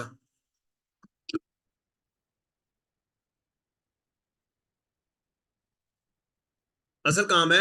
यहां तक कि आप देखेंगे 11-12 मार्क्स तो आपके अचीव हो चुके हैं, क्योंकि आपकी लाइन आइटम्स अचीव हो रही है। स्टूडेंट मेरे स्टूडेंट ने ऐसे किया, बिल्कुल किया। पूरा सवाल नहीं सॉल्व हुआ कहीं से। जो थोड़े हल्के थे स्टूडेंट्स, उन्होंने पूरा सवाल सॉल्व नहीं किया, लेकिन फिर भी पास हो गए माशाल्लाह से।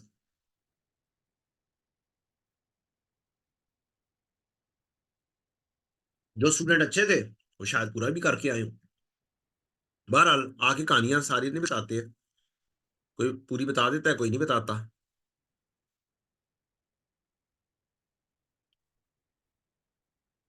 But the feedback is this कि आराम से उन्होंने पेपर पास किया है, और फर्स्ट टाइम ने पास किया है।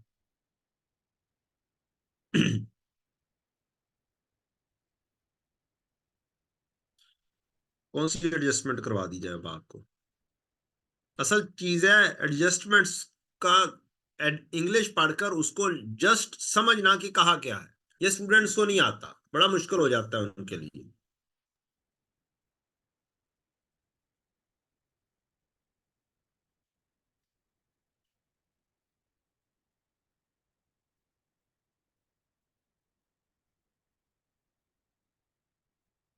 अच्छा जी, अब चलते हैं फिर। हमारी 2 नंबर, 3 नंबर, 4 नंबर, 7 नंबर, ये वाली एडजस्टमेंट जो आपको सबसे आसान लग रही है दूर से देखने में, ये बड़ी औखी सी एडजस्टमेंट है। Cash and bank balances include cash in hand 1490। Oh wow, आ साइंस। देखते हैं कैश इन हैंड है कितना।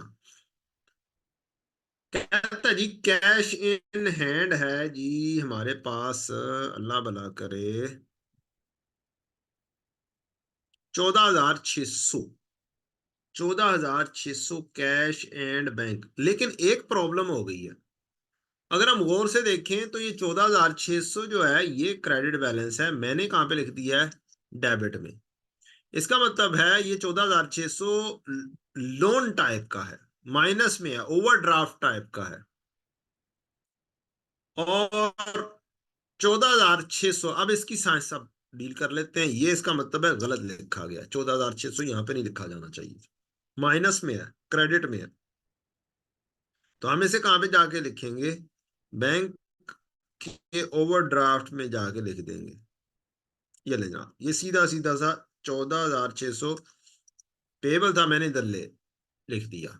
अब चल के डील करते हैं। 14,600 पेबल बैलेंस नेट होके आ रहा है 14,600। पहले तो इसकी साइंस समझाऊंगा, फिर आपको बताऊंगा। ले जी, कहा यह जा रहा है कि 14,600 बैलेंस है जो कि क्या है, क्रेडिट बैलेंस है। अब ये आ कैसे सकता है, मसलन एक डेबिट होगा और एक क्रेडिट होगा।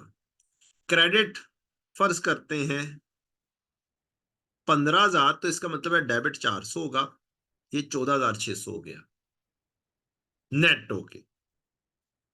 अब जरा सोचें कि 14,600 तो है, अब सही वाली साइंस करते हैं कि 14,600 क्रेडिट बैलेंस है, इसमें डेबिट बैलेंस कितना गिवन किया हुआ है, कहता है 1490 कैश एंड बैंक है, 1490 डेबिट बैलेंस। तो फिर पॉजिटिव बैलेंस कितना होगा, नेगेटिव सॉरी, पेबल बैलेंस कितना होगा। क्रेडिट में से डेबिट लेस होता है ना, तो क्रेडिट कितना होगा, तो 14,600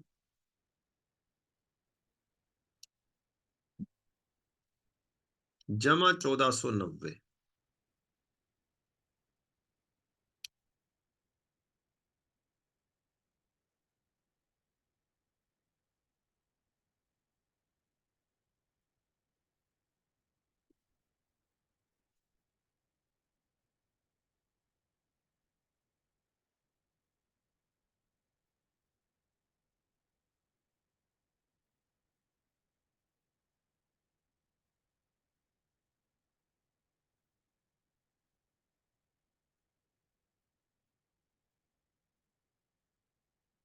ला इलाहा इल्लल्लाह।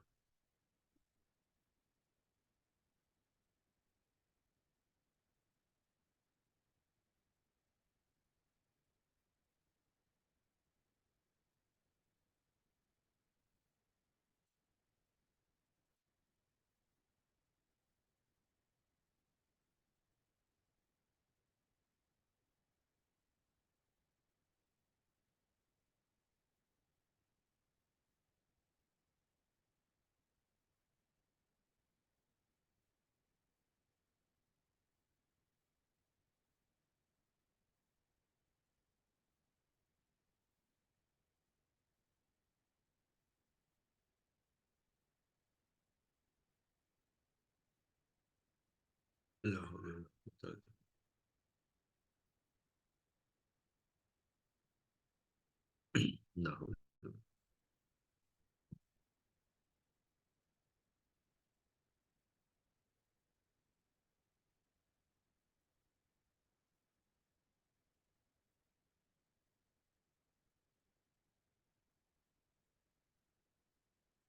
ना इलाहा इल्लल्लाह।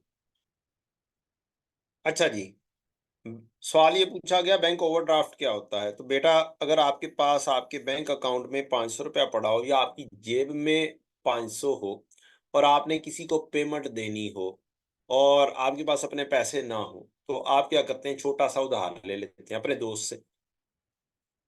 ठीक। अब मेरे या किसी और तरह से समझ लें तो ये छोटा सा उधार है। बैंक में पैसा मेरे पास पड़ा हुआ है 500, अपना पैसा। मैंने पेमेंट करनी है 850 की। अगर मेरे पास बैंक के साथ पहले से डीलिंग है कि मैं अपने पैसे से ज्यादा ड्रॉ कर सकता हूं, तो ये ज्यादा ड्रॉ हो गया, तो ये अब आपकी एक लायबिलिटी आ गई और इसको कहते हैं ओवर ड्रॉन। ज्यादा ड्रॉ कर लिया और इसीलिए ओवर ड्राफ्ट भी इसको बोलते हैं। So this is overdrawn. आपका ओडी का बैलेंस क्रेडिट है, ये डेबिट बैलेंस है। ये क्रेडिट में क्रेडिट ऐड होता है, डेबिट लेस होता है, तो ये वाला एक्चुअल बैलेंसेस हुए आपके। ये एक्चुअल क्रेडिट हुआ, ये एक्चुअल डेबिट हुआ। 1490 और 16,090। तो 1490 कैश एंड बैंक जाके फिल कर दें, कुछ भी नहीं है एडजस्टमेंट में। 1490 सॉफ्टवेयर में जाएं और जाकर क्या फिल कर दें, यहां से भी देखें। अब 14,600 जमा 1490 करना है या 14,600 माइनस 1490 करना है। तो ये यहां पर आपको जमा करना पड़ेगा और 16,090 लाना पड़ेगा। एक चीज ये डील हो गई और कैश आपका 1490 आ गया। अब आपके पास सारी लाइन आइटम्स हो चुकी हैं सिवाय इन्वेंट्री के, जो आपने अक्सर औकात क्या कर ली हुई है, डील कर ली हुई।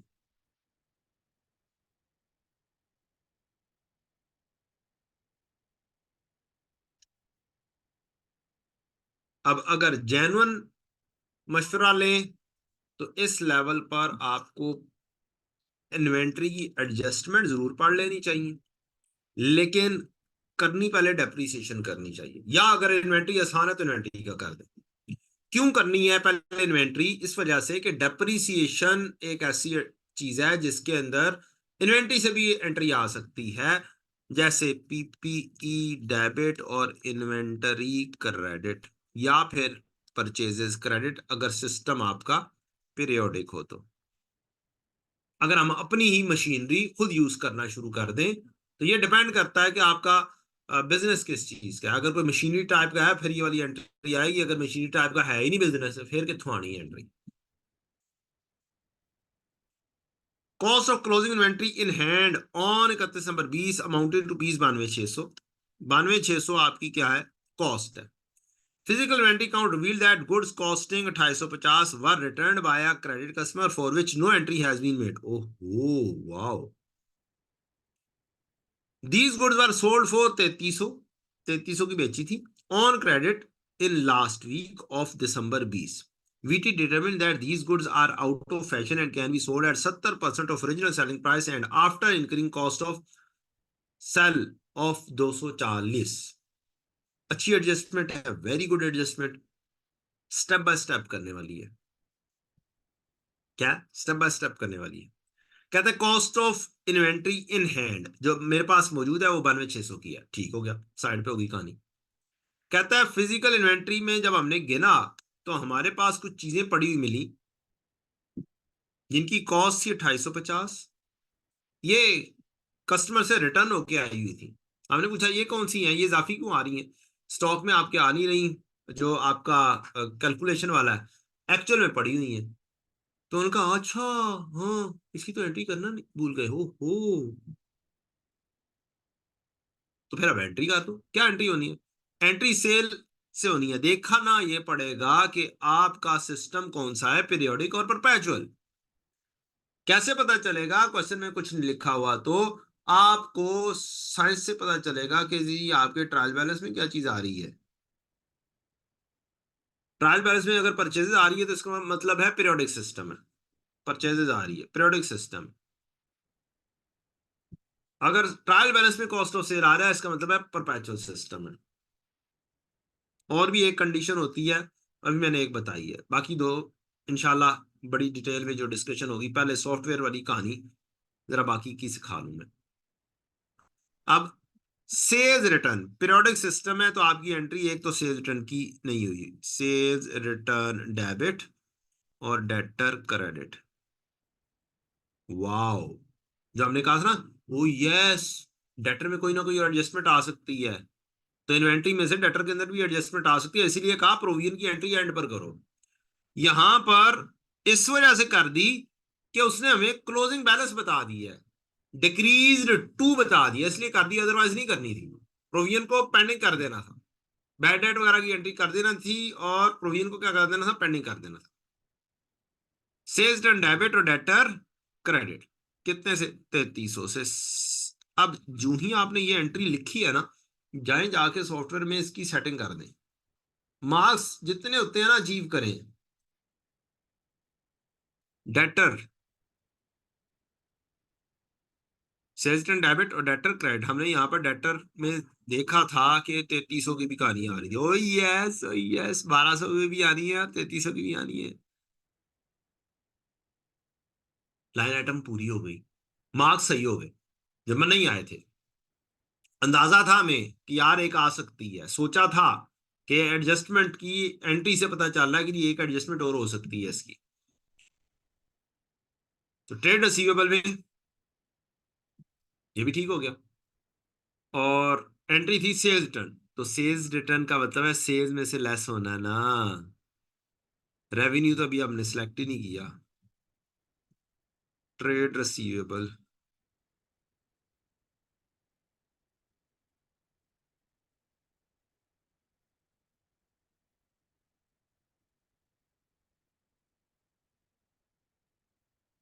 -3300।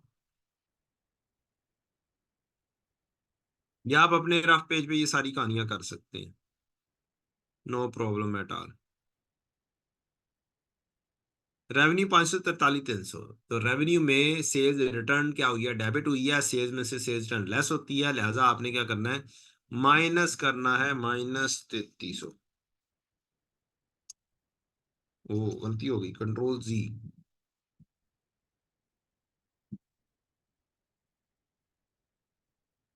543,300 -3300, 543 जमा 3300, 543 जमा 2310, तो -3300। ये हमारा सेल्स भी पूरी हो गई एक एंट्री करने से।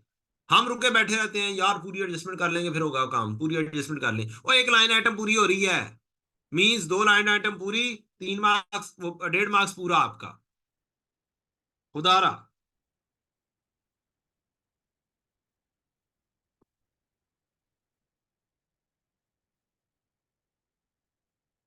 कॉस्ट इनकी 2850 थी। VT determined that these goods are out of fashion and can be sold at 70% of original sale price। Good हो गया जी। अब आपने कॉस्ट और NRV का कंपैरिजन करना है। मेरे पास टोटल कॉस्ट आ रही है 92,600। इसमें से जो सी चीजें खराब हैं उनकी कॉस्ट है 2850। फिर बाकी की बैलेंसिंग की कॉस्ट कितनी होगी?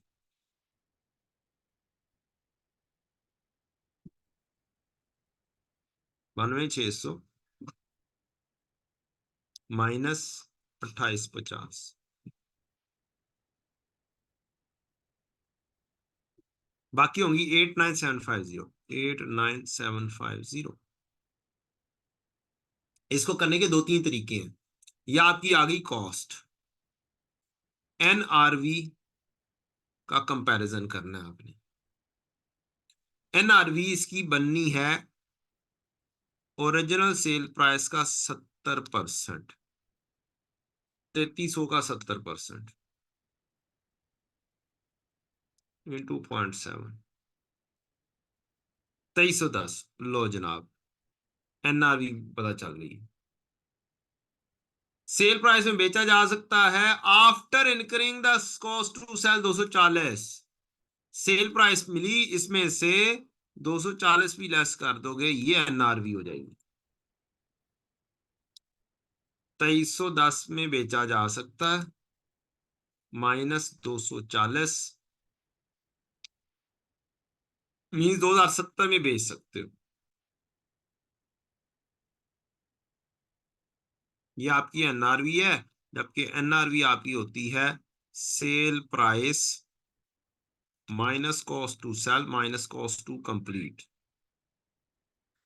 अब आपको अपनी वैल्यू को लेस करना है, 92,600 को लेस करके सही वाली एंट्री बनानी है, बस क्लोजिंग स्टॉक सही वाला बनाना है। 92,600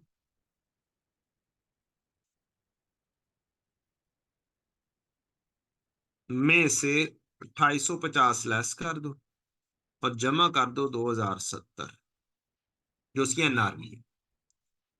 91,820 आपकी कॉस्ट होगी। ये दूसरा तरीका है इसका। कि जो कॉस्ट गिवन है 92,600, इसमें से जो कॉस्ट गलत है वो लेस कर दो 2850, ये आ गया 89750। और जो एनआरवी वाली वैल्यू है, लोअर ऑफ कॉस्ट और एनआरवी, अब ये है तो मौजूद ना, तो ये वाली वैल्यू ऐड कर दो 2070, तो आपकी वैल्यू नई वाली सही वाली वैल्यू आ जाएगी। ये एक और तरीका का है, 91,820। ये आपका स्टॉक आ गया, क्लोजिंग स्टॉक की वर्किंग। एक तरीका कार ये। दूसरा तरीका कार है कि आप 2070 ले लो और 89750 ले लो। 2070 आपकी NRV, lower of cost and NRV ले ली आपने, और अब आपने टोटल कर दिया 91,820। क्लोजिंग स्टॉक की एंट्री होती है स्टॉक डेबिट और कॉस्ट ऑफ सेल्स क्रेडिट, 91,820। 91,820 आप ढूंढेंगे जाके क्वेश्चन में, ये क्वेश्चन में कहीं पे मिलता है या नहीं मिलता। या फिर एक और हल भी है कि नहीं समझ लग रही तो एंड पर क्या कुछ कर चुके हो, 102,900 जमा 449,400, ये ढूंढो। 102,900 जमा 449,400। अब ये तीन आ रहे हैं, तीन में से कोई एक सही है। अब क्लोजिंग स्टॉक ही लेस करना, तो ये अब या तो बिस्मिल्लाह रहमान उग गया, या फिर सही तरीके से काम करोगे तो आप फिर पहुंचेंगे कि 91,820 ने लेस होना है। ये आपने सिलेक्ट किया, और फिर कहां पे पहुंचे आप? दूसरा इन्वेंट्री के अंदर जाके 91,820 जाके सिलेक्ट करना, इन्वेंट्री 90,530, 92,600, ये। अब ये वाली चीज उसने की हुई है, 91,820 में से 780 लेस किया हुआ है, 92,600 में से 780 लेस किया हुआ है। ये क्या साइंस है? 780 लेस किया हुआ है, this is NRV adjustment. NRV की अगर परपेचुअल सिस्टम के तहत उसने अंदाजा तकरीबन परपेचुअल सिस्टम वाला स्टाइल लगाया, इन दोनों का डिफरेंस जो है 2850 और 2070, ये 780 का है। तो उसने क्या किया, 780 के वैल्यू को कम करना है। तो ये तीसरा तरीका कार है कि 92,600 आ रहा है, इन दोनों का डिफरेंस लो, जितनी वैल्यू के साथ कम करना है 780 के साथ वो लेस कर दो, आप पहुंच जाएंगे 91,820 पर। तो अब उसने ये वाली प्रेजेंटेशन दे दी, he can give that this presentation to, 250 less कर दो, 2070 ऐड कर दो।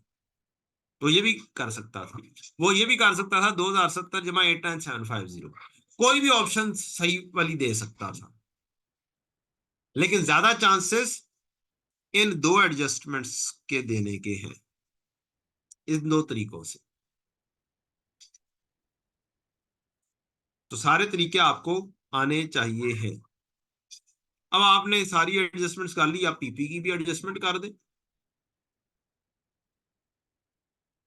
अच्छा, आपने ये काम कर लिया, अब जो जो सब काम हो गया हुआ है ना, अब यहां पर मसलन ये दो काम हो गए हैं, आपने अभी डेप्रिसिएशन की एडजस्टमेंट नहीं की, पता नीचे है। क्या डेप्रिसिएशन की वर्किंग करने में ज्यादा टाइम लगना है या ये जीपी की वर्किंग करने में ज्यादा टाइम लगना है? तो जीपी जल्दी हो जाएगा, तो पहले जीपी मालूम करो। 5,40,000 माइनस 460, 480, 79,520।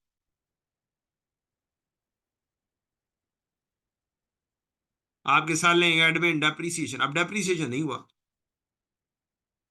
अब डेप्रीसिएशन तीन चार आ रही हैं, या तो तुक्काशाही किया जाए।